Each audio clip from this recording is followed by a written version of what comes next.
Hey everybody, today we've got a 2006 Mini Cooper S convertible, and we're going to do an alternator on it, and the alternator is down in there. So what we have to do is we have to pull the front of the car apart to get to the alternator, and then also to get the belt off. There's a special belt tensioner release tool to get down in here to do it. We have made one to make it work. So the first thing we're going to do is we are going to come over into the trunk. Got to get the trunk open, pull back the panel and disconnect the battery like I have, and then you don't want to close the trunk because it's electronic, so I put a note, do not close, because somebody might walk by and close it on me. So now the next thing we're going to do is we're going to pull the bumper skin out. We're going to start with these torque bits here, and there's some clips in here that we have to take off to get the plastic cover off. Once we get the plastic cover off, then you got to get the aluminum cover off. So let me get the plastic cover off, and I'll come back and I'll show you which screws I took out after I get them all out. Alrighty, we got the bumper cover off the car.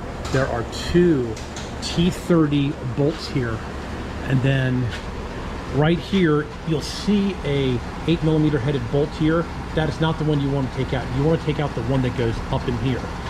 Then the fender cover has 5 plastic push clips. I take a Phillips screwdriver. I'll show you one. You take a Phillips screwdriver and you unscrew it and hold the outer edge here, and they come out. There's 5 of them, I do believe. Like there's 1, 2, 3, and there's a Phillips screw up over here. So after you peel that back, then underneath the bumper, I'll show you this real quick. There is a 10mm headed bolt here, here, here, here, and then there's a Phillips screw over here and a Phillips screw over here that actually hooks into the fender well. So here's the fender well still in. Like I said, you have 1, 2, 3, 4, 5 plastic pieces, and that comes back so you can get this bolt out. Then after you do that, then the lights just unscrew, and here's the temperature sensor. We're just going to go ahead and pull the temperature sensor through for now, and we're going to set the lights back here.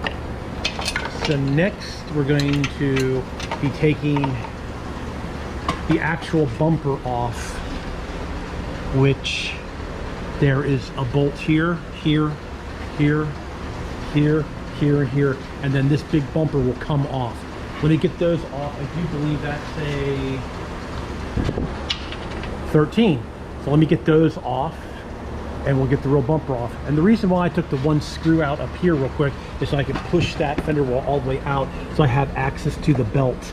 Now, actually, to get the belt loose, we're going to go in through this hole here, and I'll show you that when we are ready to get to that belt. All right, so actually, there's 2 bolts in there you have to get out too. So there's 1, 2, 3, 4, 5 bolts on each side, and then the actual bumper comes off the front. As you can see, we're a little bit loose now. So they say you need to pull these off and this off, so this will come forward. We need to take the condenser and unbolt it here. There's a 10mm bolt here, a 10mm bolt here, and then this lifts up, and then we're going to drape this out of the way. And then we're going to screw a stud in here. I have it, here we go. We're going to take this and screw this in here to help support the radiator, but we're not going to pull the radiator all the way out. If this will screw in, but I don't think it screws in. Thought I had the right size. Might have to get a different size. That looks like an 8. They said it was a 10. Oh well. We'll have to figure out something to hold this up because we're not going to disconnect the radiator. There's also a bolt up here, right here, that holds the upper radiator hose. We'll disconnect that, and that should give us enough room to pull this outward to get up to the alternator. See how this is loose? But now we're have to work on these extensions, and to get these extensions out, there's 2 bolts that come through here. We're gonna have to pull this other plastic piece down on both sides. Can't even see this one because this is in the way still. Yep, right here. And we're gonna take the bumper extensions out of the way. So let me get the bumper extensions out of the way, and we will take that nut off there and get the condenser off. All right, that shield has a screw there and a screw there. Since we already have it unbolted there, it just fell off. And then we came in, we took out these 2 bolts here, and then we pushed that bumper extension off. Same thing here, 2 bolts here, pull the bumper extension off. There are the 2 bumper extensions. I put an L and an R so I know where they go. And then there are the 4 bolts. Well, there's 3 of them. 4th one here. Oh, there it is. Right there. All right. I took the 2 bolts out of the condenser. As you can see, this thing is just being held on by these studs right now. So we're going to take the condenser down and drape it out of the way. And to get access to the alternator, we're going to go up through here, but we still have to get the belt off, and we still have to get this over and supported. I tried to support it with my threaded rod here, but it looks like I got the wrong size. So I'm going to look around and see if I have the right size threaded rod for this. All right, so I just took the condenser down and rotated it down. It's just hanging there. I put a nut back on here, and then over here I had to unplug the horn on these wires here, and then I just pulled back on this, and I have it hanging here. And right now, I don't know if there's enough light. There is the alternator right there. So now we have to get the belt off. I think this will give me enough room, so I don't even think I'm going to try to find... I tried to find those bolts, but I can't find them. So actually I have it like hanging right on that bolt head there, and I think that's going to give me plenty of room. So now let me show you what we made. This is a serpentine belt tensioning tool that comes in a kit. It has this. So what we did is we made this piece. I've taken 2 pieces of metal and welded them up and bent it. This will hook onto a bolt that sticks out, and then this goes down the other end so we can pry it to get it open. This piece will go here like this. So let me get this in here and I'll show you how this is going to work to get the belt out.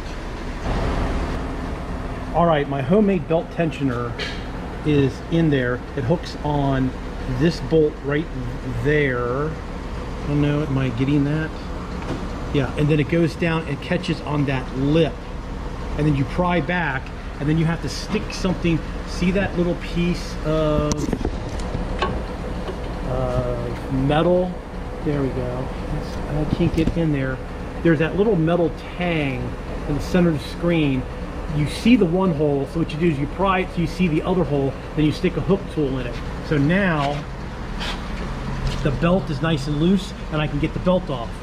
So that's how our homemade tool works. Actually, I can take this out now and I can show you right there. See, it hooks, that hole hooks on that bolt head, and then that piece there grabs on the tensioner right there, and then you can pry it back. You can buy the tool, but I just decided to make one since nobody has one. My tool guy didn't have one stock. All right, so now we need to draw a map of the belt. Make sure we have the belt routing the proper way. We'll pop the belt off, and then we'll get in here and start taking the bolts out for the alternator.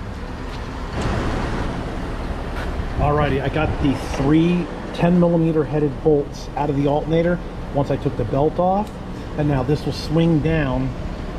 So now you can go ahead and unplug. I don't think it's going to hurt anything to hang in here. You're going to unplug this connection and take that connection off, and the alternator will come out, and we'll reinstall the new alternator. Oh, let me show you the new alternator. You actually got a Bosch alternator because it was a brand new. You got your mounting point here, here, here. Now the plugins are in a different location, out here and here instead of inside, but I think that cable should be able to reach without any problem. So he got a new Bosch alternator, so we wouldn't have to go through this again, hopefully. So let me get this unbolted and new one bolted up, and I'll show you what it looks like once the new alternator is bolted in. Alrighty, so now that I got the old alternator out, matching it up to the new alternator, it looks very similar. Same mounting, you know, one up top, 2 at the bottom, one up top, 2 at the bottom. The only thing I noticed is that these are all over on, you know, at 1 o'clock and noon. This is at 7 o'clock and like 8 o'clock. So I said, no big deal, the wires will reach. Well, that connector is not the same as that connector. This is a 8mm stud, and this is a 6mm stud. So that is the wrong alternator for this application. So now we're just going to wait till we get the right alternator. All right, everybody. Well, I'm still waiting for the new alternator to get here. hopefully I'll get the right alternator. So then it's just basically the reversal. We're gonna hook the wires up. We're gonna hook the electrical connections up. We're gonna bolt the alternator. We're gonna put the belt back on. We're gonna release the tensioner. We're gonna put the radiator support back on and put everything back together, and you're done. So there is a very quick overview on how to get an alternator out of a Mini S. And actually, one thing I told you I was going to go ahead and take that bolt out, I did not, and that's actually helping support the radiator a little bit better since I didn't have a stud to put on that side. So anyway, I think I'm going to leave it at this. You have the idea on how to get it apart. If you can take it apart, you should be able to put it back together. So I'm just going to close this one out here. Thanks for watching. Please subscribe. You can always do that in that corner. Please give me a thumbs up if you like my automotive videos. Thanks a lot for watching, everybody.